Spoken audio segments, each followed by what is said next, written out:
like... Wait. You get a call from Big U telling you Nipsey just got killed. Yeah. You panic, call Nip.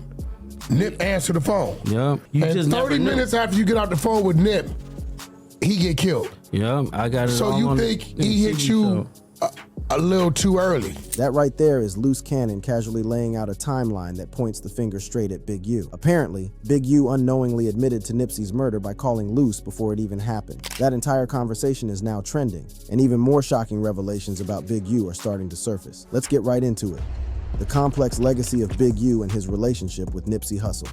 Before we can understand why people are pointing fingers, we gotta know who we're dealing with. Eugene Big U Henley Jr. came up in South Central during the 80s, growing up near Arlington and Slauson, hood geography that would forever be linked with the Rollin' 60s neighborhood Crips. While Big U has publicly claimed he never officially joined the Rollin' 60s, instead saying he was affiliated through the Arlington gang, his ties to the Notorious set are undeniable. During a sit-down with Vlad TV, Big U kept it a buck about his street credentials. You never joined. I'm one of them guys who just here. Just around. Put it like this, it ain't on you, sometimes it's in you. The 5-0 and gang experts, however, have consistently painted Big U as not just a member, but a shot caller within the Rollin' 60s, possibly even the top man during the late 80s and early 90s. His rep was built on his hands and his natural leadership that solidified his position in the gang hierarchy. His trajectory took a major turn in 1991 when he got knocked during a drug operation and caught a 23-year bid. During his time in the pen, Big U underwent a transformation, one that would later become the cornerstone of his image as a reformed street leader. When he touched down in 2004, after doing 13 years of his sentence, Big U emerged with a stated mission to positively impact the same blocks that raised him. He established Developing Options, Inc., a nonprofit focused on gang intervention and youth development. This marked the beginning of his public glow-up from street figure to community activist, a transition that federal authorities would later side-eye hard. It was during this reinvention era that Big U got heavy in the music game, launching Unique Music and kicking off what would become a pivotal relationship with a young, hungry spitter from Crenshaw named Ermias Asghedom, known to the world as Nipsey Hussle. The bond between Big U and Nipsey Hussle was forged around 2006 to 2007, during Nip's early grind distributing mixtapes like Bullets Ain't Got No Name. Big U recognized something rare in Nipsey, describing him as having a unique swag and greatness that separated him from other upcoming artists hustling in the city. Their business relationship began with Nipsey signing to Big U's Unique Music for production, with Big U playing a partial management role alongside Steve Lobel, who served as the face to tone down Big U's street image. This setup allowed Nipsey to benefit from Big U's connections while maintaining a cleaner industry presence. Nipsey reportedly crashed at Big U's crib for a minute, laying down tracks in their basement studio, creating a connection that went beyond typical artist-manager vibes. Their ties got even more complicated due to family connections. Word is, Nipsey's baby mama was actually Big U's niece, creating a blood link that added another layer to their already complex relationship. This family connection would later play a role during a major fallout between the two men in 2011. Despite their close professional and personal bond, the partnership between Big U and Nipsey wasn't always smooth sailing. In 2011, something popped off that would later fuel speculation about lingering beef between them. This incident, widely discussed in forums and later referenced in legal documents, involved a physical altercation in a parking lot near the Marathon clothing store at Crenshaw and Slauson. The beef reportedly stemmed from multiple issues: a personal conflict involving Nipsey's baby mama and a professional disagreement over studio equipment. According to several accounts, Nipsey had allegedly put hands on someone at his daughter's mother's crib for exposing his daughter to a risky environment, possibly hurting the mother in the process. Big U, being protective of family, confronted Nipsey at the store to address the situation. At the same time, there was a business dispute brewing. Big U had let Nipsey use his recording equipment but moved it to another location and let others use it, which Nipsey wasn't feeling. These dual issues came to a head in a physical confrontation. Big U confronted Nipsey in an alley near the store, leading to hands being thrown. Sources say that Big U, with his imposing 6'5" frame, got the upper hand against Nipsey and possibly his father and brother Black Sam. Things took a dangerous turn when Black Sam grabbed a strap from the store and let off a warning shot to stop Big U from beating on Nipsey. The police rolled up within minutes, catching Sam with the gun, which led to his arrest, while nobody got seriously hurt, and the incident didn't result in long-term legal consequences. It created a narrative of tension between Big U and Nipsey that conspiracy theorists would later run with following Nipsey's murder. It's important to keep it a buck that, contrary to some rumors, the fight wasn't about Nipsey firing Big U as his manager. Big U was never officially his manager, only partially involved in management with Lobel or about a diss track, though Nipsey later recorded a song taking shots at Big U, which added fuel to the fire. The incident was rooted in street politics and family loyalty, not primarily music or money, despite what the streets were saying. What's particularly significant about this incident is what happened afterward. According to Big U himself, he and Nipsey squashed the beef shortly after the altercation. In the docuseries Hip Hop Uncovered, he recounted that they talked the same night, resolving the differences. He stated plainly, it was never nothing after that. In the docuseries, Big U admitted that he had tried to discipline Nipsey for the diss track, but was stopped by Black Sam's intervention. This admission suggests that while the incident was serious, it wasn't a permanent divide between the two men. After the 2011 incident, Big U and Nipsey maintained contact and a working relationship, with no receipts showing ongoing beef. Big U consistently emphasized their continued communication, claiming they never stopped talking and didn't go 2 days without hitting each other up. Nipsey continued to show love to Big U's influence, and Big U promoted Nipsey's work, including his Grammy-nominated album Victory Lap. The murder, the manhunt, and the emergence of the theories.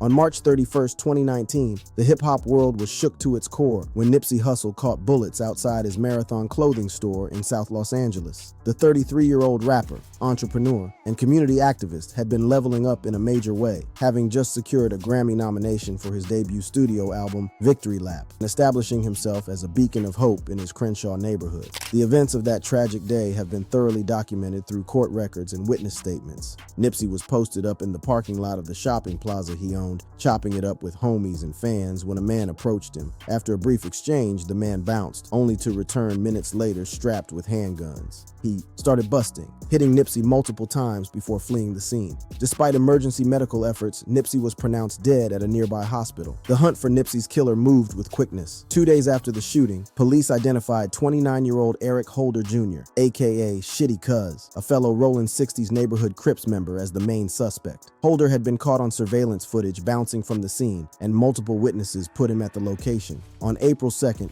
2019, Holder got snatched up in Bellflower, California, and was subsequently charged with murder. The motive behind the killing, as established during Holder's trial, centered on a brief interaction between him and Nipsey right before the shooting. Witnesses testified that Nipsey had called Holder a snitch, a serious allegation in gang culture that typically comes with severe consequences. This perceived disrespect allegedly triggered Holder to come back with the hammer and take Nipsey's life in a heat-of-the-moment crime, rather than as part of a planned hit. In July 2022, more than 3 years after the shooting, Eric Holder Jr. was found guilty of first-degree murder, along with 2 counts of attempted voluntary manslaughter for wounding 2 bystanders in the shooting. In February 2023, he was sentenced to 60 years to life in the pen. The case seemed straightforward. A documented beef between 2 individuals from the same gang resulted in a tragic shooting. The system had identified, tried, and convicted the shooter. However, in the wake of mourning following Nipsey's death, and against the backdrop of his rising star power and community impact, conspiracy theories started bubbling. Theories suggesting Holder was just a pawn in a larger scheme, orchestrated by none other than Big U. These theories gained traction for several reasons. First, there was the documented history between Big U and Nipsey, including the 2011 parking lot scuffle. Second, Big U's reputation as a heavyweight in the Rolling 60s and his alleged control over L.A. street scene made him a plausible puppet master in the minds of those seeking a deeper explanation for Nipsey's death. Finally, the timing of Nipsey's murder, just as he was achieving unprecedented success and recognition, led some to speculate about jealousy or business disputes as potential motives. One of the most persistent narratives centered on a supposed 10-year contract Nipsey had signed with Big U's Unique Music around 2008 or 2009. According to this theory, as the contract was about to expire around 2018 or 2019, Nipsey decided not to re-up with Big U, leading to a business fallout that allegedly motivated Big U to greenlight Nipsey's murder. This claim spread like wildfire on social media, with posts like one from an account on X stating, Big U signed Nipsey Hussle to a 10-year contract in 2009. They started beefing towards the end of the contract in 2018. Big U realized Nip wasn't going to resign to his label. Nipsey was shot and killed on March 31st, 2019 in front of his business. Is this a coincidence? A 2021 blog post from Focus Firm further questioned Big U's business practices with Nipsey, stating, you sign a kid off the street to a 10-year deal which already already sounds predatory. Then you tell us that you and Steve Lobel had a 50-50th management split. How can you manage an artist that you have signed to your label? That's a conflict of interest. Big U has consistently denied any business-related beef with Nipsey. In a 2021 Drink Champs interview, he addressed rumors about their relationship, emphasizing that they had no ongoing issues. He stated, "We never stopped talking, all the way up until he signed the deal with Atlantic Records. He called me and said, 'Unc, let's go.'" Big U also pointed out his active promotion of Victory Lap on social media, suggesting a continued positive relationship. Despite the lack of solid evidence, the contract dispute theory gained momentum as part of a broader narrative suggesting Big U had orchestrated Nipsey's murder. This narrative was significantly amplified in 2024 when more direct allegations emerged from a controversial interview on the popular hip-hop podcast No Jumper. The interview featured rapper Loose Cannon and music manager Wack 100, both of whom made explosive claims about Big U's alleged involvement in Nipsey's murder. Specifically, Cannon alleged that Big U had called him 30 minutes before the shooting to say Nipsey had been killed, which he found suspicious given the timeline. In a short clip that later went viral, Loose Cannon detailed his alleged conversation with Big U. And I'm on a phone, he FaceTimed me. So he FaceTimed me and stuff like that. He was like, Nipsey just got killed. I'm like, sick, I didn't hear that. So I hang up with him. I called Nipsey and I'm like, Nipsey, what's up? He was like, oh, what's up with it? Nipsey answered. Nipsey answered. He answered the phone. And I was like, I love you, cuz, or whatever like that. Did you tell him the call you just got? Or you didn't even mention it? I didn't mention it. And that's what f***ed me up. Cannon continued with an even more alarming claim. Because my cousin is Nipsey baby mama. You get what I'm saying? So it was like, I could have probably stopped it or it had it. Stop what? Fuck you mean? That fuck you talking about? No, because listen, so after I talked to Nipsey and I was like, yeah, I love you, cuz, or whatever like that. I'll see you later or whatever. So I hung up the phone. I thought Big U gave wrong information. And finally, the most damning part of his account. 30 minutes later, the homies blowing me up like they just killed Nipsey. These allegations were explosive, suggesting that Big U not only knew about Nipsey's murder in advance, but may have been pulling strings behind the scenes. The No Jumper interview quickly went viral, and the clip was shared across multiple platforms, fueling conspiracy theories that had been simmering since Nipsey's death. However, the credibility of these allegations has been called into question by many. Multiple sources have raised concerns about Loose Cannon's reliability. It's worth noting that Wack 100, who amplified Cannon's claims on No Jumper, has a documented history of beef with Big U, suggesting potential bias in his willingness to platform these allegations. The No Jumper interview was eventually scrubbed from the internet, reportedly after Big U sent a cease and desist letter to the platform and its host, citing defamation and demanding that they stop spreading the claims. Some reports indicate that federal authorities later paid Adam 22 a visit to obtain a copy of this letter as part of their investigation into Big U, though not specifically related to Nipsey's murder. The allegations against Big U gained further momentum in 2025 when former Death Row rapper Alicia Choice, known as SKG, made similar claims. In a March 21st, 2025 TMZ interview, SKG claimed Big U definitely has something to do with Nipsey's murder, urging authorities to dig deeper. SKG's allegations appeared to be rooted in her long-running beef with Big U, whom she accuses of physically attacking her and damaging her career. She claimed that Big U was an exploitative and abusive monster who extorted artists and had her assaulted in Nipsey's presence while she was pregnant. However, like Cannon's allegations, SKG's claims lack specific evidence and appear speculative, relying on her personal history with Big U and Nipsey. One of the most compelling arguments against Big U's involvement in Nipsey's murder came in a 2023 interview, where he offered a detailed critique of the conspiracy theories surrounding the case. So he didn't leave like they make you think. He had words with Nip, left, changed his clothes, and came back. That's all untrue and unfactual. I didn't even know the facts of it till Street Gangs. Alonzo did it, and the brother had words with Nip, from my understanding, because my big homeboy, Cousin Kerry, was there. He's the one who got shot in the head. Big U's breakdown of the events surrounding Nipsey's murder aligns with the official account established during Eric Holder's trial, that the killing stemmed from a personal dispute rather than a coordinated hit. His explanation of the timeline, pointing out that Holder never left the scene to change clothes but rather went to a nearby restaurant before returning to shoot Nipsey, matches surveillance footage and witness testimony from the trial, the RICO indictment, current allegations, and separating fact from fiction. In March 2025, the allegations against Big U took a wild turn when he got hit with a 43-count federal indictment under the Racketeer Influenced and Corrupt Organizations Act. The indictment accused Henley of running a criminal enterprise dubbed the Big U Enterprise, alleging that from 2010 to March 2025, he led a mafia-like organization that leveraged his status and long-standing ties with the Rolling 60s to intimidate businesses and individuals in Los Angeles. The charges against Big U were heavy and wide-ranging. He was accused of the January 2021 murder of aspiring rapper Rayshawn Williams, allegedly over a diss track. According to the indictment, Big U and co-defendant Sylvester Vay Robinson reportedly smoked Williams in North Las Vegas and dumped his body in a desert ditch off Interstate 15. Additionally, Big U was charged with directing the stick-up of an unlicensed LA weed spot that stopped paying protection money, with rapper Termaine Loose Cannon Williams implicated in the job. The indictment also included allegations of fraud and embezzlement, claiming that Big U was skimming donations from celebs like NBA ballers Draymond Green and Shaquille O'Neal to his nonprofit, Developing Options. Other charges included human trafficking, pimping, illegal gambling, tax evasion, and wire fraud, painting a picture of a sophisticated criminal network operating behind the facade of legitimate business and community work. What's particularly eye-opening about the federal RICO indictment is what it doesn't include: any connection to Nipsey Hussle's murder. Despite the extensive investigation that led to the 43-count indictment, no charges or even mentions of involvement in Nipsey's death were included. This notable absence speaks volumes, especially considering that federal prosecutors claim to have over 20,000 intercepted phone calls, along with audio and video recordings exposing Big U's alleged criminal activities. The timing of Big U's arrest and indictment also coincided with the resurfacing of Loose Cannon's allegations on social media, creating a perfect storm of speculation. Reports emerged that federal authorities had visited Adam 22 to obtain the cease and desist letter Big U sent to No Jumper over Cannon's claims, fueling speculation that the feds were investigating a potential connection to Nipsey's murder. However, this visit was likely part of the broader RICO investigation, possibly to build a case about Big U's intimidation tactics or to investigate his relationship with Cannon, who is also named in the indictment as Big U's right-hand man.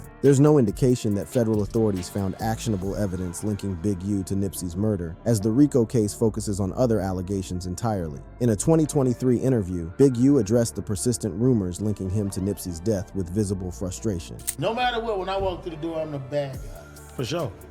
But why they put that on you though? Because it's black. I'm black. I'm big. I mean, it's kind of racist when you look at it, because the big black guys are the ones you gotta watch. I'm the only one that's gonna help you. Like, I pull all the way up here by myself, right? I'm like, but then I mean, if I'm by myself like I mostly be, I swear to God, I'd have been placed by myself and I'd be talking to somebody and the room would be like, Big U was there with like 30 dudes. In a 2020 interview with Essence, Big U spoke highly of Nipsey, describing him as a brother and warrior for Crenshaw. He praised Nipsey's community work and vision, noting his continued accessibility to South LA despite his fame. This portrayal of mutual respect aligns with Nipsey's own public acknowledgments of Big U's influence, including references to big draws in his tracks. So where's the real talk amid all these allegations and denials? The most objective assessment would focus on the evidence, or lack thereof, connecting Big U to Nipsey's murder. For one, the timeline and details of Nipsey's murder, as established through surveillance footage and witness testimony, align with the official narrative of a crime of passion committed by Eric Holder Jr., not a coordinated hit organized by Big U or anyone else. Also, there's the matter of motive. While conspiracy theories point to a contract dispute or tensions from the 2011 altercation, these narratives ignore the documented reconciliation between Big U and Nipsey and their continued professional relationship leading up to Nipsey's death. Big U had been promoting Victory Lap and by all accounts maintained a positive relationship with Nipsey, undermining the supposed motive for orchestrating his murder. As Big U himself noted in a particularly insightful moment during a 2023 interview. But like you said, when people who don't like you can use that against you. And I told my homies, I said, look, pay attention, bro. And I go to people and I'm like, it's a whole side of LA that don't like us. They supposed to diss me. We one fraction that everybody don't like. For real. And then somebody asked me, well, why do people do that? Because they don't like me. They supposed to do it. If it was somebody that was grinding that I didn't like, I'm gonna make a fake page and say, yeah, I think what. You know what I'm saying? Yeah. I ain't gonna make no fake page though, I just said. I mean, but that's nowadays would do. Yeah, that's how they'll get you. They'll sit there and have, you see 2 followers on there. Look though, needs to be a lot though. Allah knows best though, because he took me through that to get me to where I am. He also dropped some real talk on how these false narratives affect Nipsey's family. But that goes to show you that no matter what you do in life, somebody always gotta have a bag. But all of that is shot in the ass when the man said on the stand, or the man said through his lawyer why he did what he did. Did you know him? Not at all. And you gotta understand, the 60s is a very big unit. Like I said, 4,000 or 5,000 dudes coming and going. He wasn't in my age bracket, and I wasn't in entertainment and music. That was, in fact, they kid. You know, you got your team. You know, like, you know Jay, but your boys ain't gonna know Jay. You understand what I'm saying? Like, it may be your top dudes who you every single day who know Jay, but your boys not gonna know Jay. Right. Because you got your own team. Nip had his own team. Dude was a part of Nip team. Big U's explanation that the Rollin' 60s is a massive organization with thousands of members, making it entirely plausible that he didn't personally know Eric Holder, aligns with what we know about large urban gangs. Most significantly, Big U points out how ongoing conspiracy theories disrespect Nipsey's family and legacy. You understand what I'm saying? So it wouldn't have been nobody for me to know. We wouldn't have never had a setting where we'd have been talking, we'd have been, you know what I mean? And believe me, like I say, this case was investigated by the highest level of the branch. That man got a letter from the president. Well, I know for a fact if they could get you, they'd get you. And they if they thought for a second that you had something to do with it and they could prove it, you out of here. They wouldn't even. Yeah. Yeah. And it's crazy because you do the family a disjustice. And you got a lot of people that do the family a disjustice when you keep this bull crap alive, you know, and not focus on what really happened. This is perhaps the most compelling point in the entire debate. The case was investigated by the highest level of the branch, with mad resources devoted to identifying everyone responsible for taking the life of a beloved community figure. If there had been credible evidence linking Big U to the murder, he would almost certainly have been charged, especially given the letter of condolence sent by the president indicating the high-profile nature of the case. The fact that he wasn't charged specifically for Nipsey's murder, even as he faces numerous other serious charges, speaks volumes about the lack of evidence supporting the conspiracy theories. As the legal proceedings against Big U for his alleged RICO violations continue to play out, it's important to maintain this distinction and to let the facts, rather than speculation, guide our understanding of these complex and emotionally charged events. Thank you for watching this video. If you'd like to watch another fascinating video like this, click on one of the boxes on your screen right now.